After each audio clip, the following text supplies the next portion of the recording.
Since the bond issue has already been discussed, Doctor, we'll start with you first. Do you support the school bond proposal as it is currently written? I have publicly come out in support of the bond, and let me tell you why.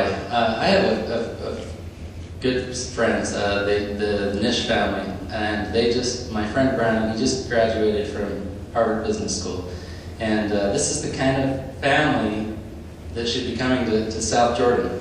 And let me tell you the process that he went to when they relocated to Utah. They drove around the different parts of the valley, they checked out the neighborhoods, they really liked South Jordan, it was short on their list.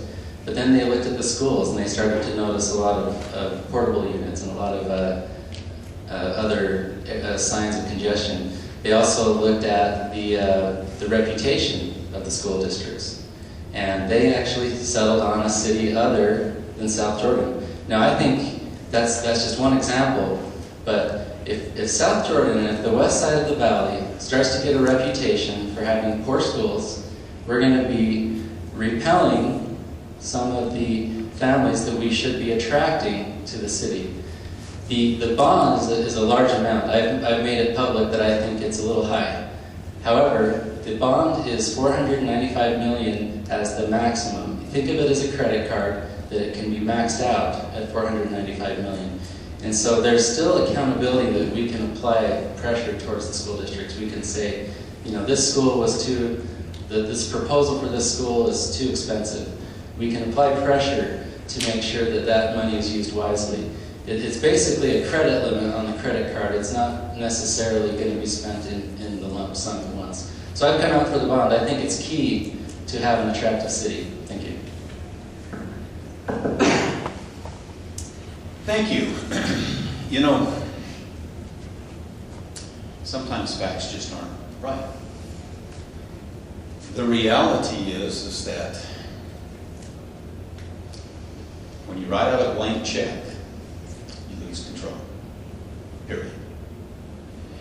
When you have a bond of $495 million, it causes some real concern. The first concern that it causes is that if you don't have a clear, concise roadmap, you have no control. Jordan School District and I have met on several occasions. The board and I have met on several occasions. And as we've discussed this, I said to them, I support education. I recognize its need. I understand that having schools and education benefits our community, benefits our children, and benefits our business. But you have to have accountability. For example, they're talking about building 8 elementary schools at $8 million apiece. That's $64 million. They're talking about building 2 middle schools at $64 million apiece. Added together, it's $170 million. They're talking about building 1 more high school, $110 million. That adds up to $280 million. I have a problem signing a check for $495 million when they only are accounting for half of it. I'm saying, give me a plan. In addition to that, after we originally had talked, they says, you know what, we've also recognized that we need to take and make committees that will bring back different ideas and different concerns and different opportunities that we have about how the school's going to be built, how it's going to be structured, what its curriculum's going to be. And I'm saying it's sort of like putting the cart in front of the horse.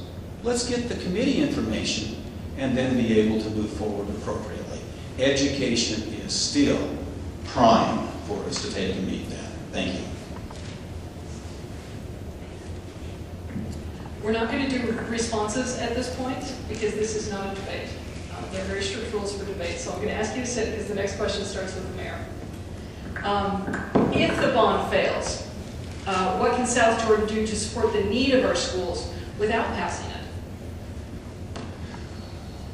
You know what? There are several things that we are already working with. We created several CDAs and RDAs in our community and an EDA. Don't you love government? How many more acronyms could I just put on the table right there?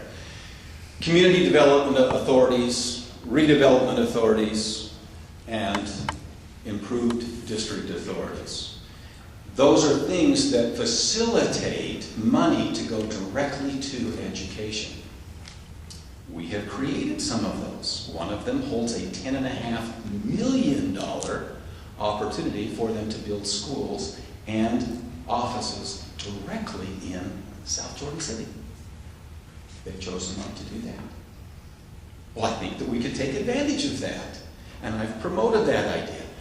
South Jordan has also worked with them, saying, you know what? These facilities are community assets. We can't build them in the middle of a commercial zone. And one of the reasons we can't do it is that it impacts directly our ability to pay for our schools in the future. Because you see, every commercial property pays twice as much property tax than you and I do on a residential tax for the same dollar of appraised value. So we want a lot more commercial property. That's one of the things that we're doing as well. We're increasing our commercial development greatly. We went from when I took office for just a little less than $1 billion worth of economic development in our city, sales tax dollars. We're approaching $1.2 billion in just a little over 2 years. You see, that's what funds education. That's how we get education solved. We don't do it by interrupting the opportunity to pay for education.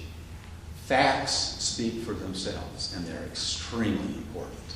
Thank you. That was an interesting last statement. We don't interrupt the funding of education, but we don't vote for the bond. We're interrupting the funding of education. That's exactly the problem that I see with not supporting this bond. I presume it would be a year before the school district could come forward with another proposal for a bond. To be quite honest, I think the schools are going to be struggling to meet our needs if the bond doesn't pass. I wished they wouldn't have asked for so much money. If it fails, it's going to be because they overreached. The numbers just don't add up. But what I see is this is an undeveloped area of the Salt Lake Valley. This is an area that is going to have growth. I mean, the valley's going to fill in. And eventually, that money will be needed for schools, all $495 million. I know that you add up the schools they need immediately, and it doesn't add up to $495 million. So it was a bit of an overreach. But they're only going to use the money as needed. And so to answer your question, I see that as the major incentive to vote for the bond and not to defund our schools at this critical time in our growth. Thank you. Growth is always a question, especially in the Salt Lake Valley right now. What can you do as mayor to help plan and accommodate for this growth?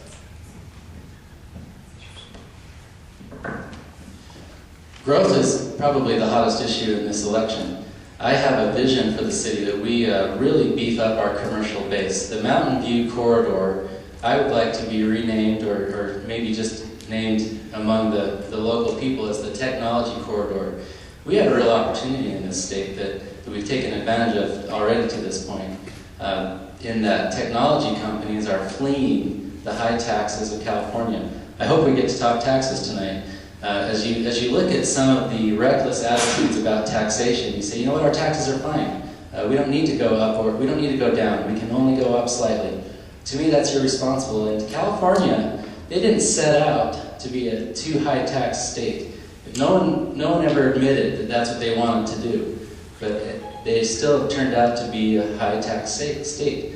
And so many businesses are fleeing California for places like Utah and Texas.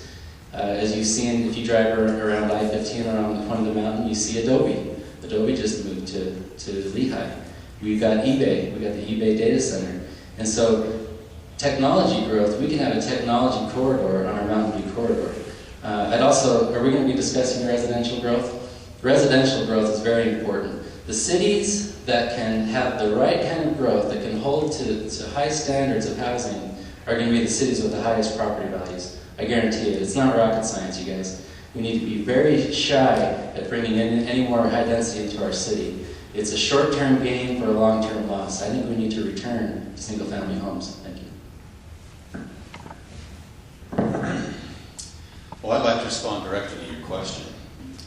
The question was, what can we do? The reality is, I'm thrilled to death that Dave's talking about following my plan.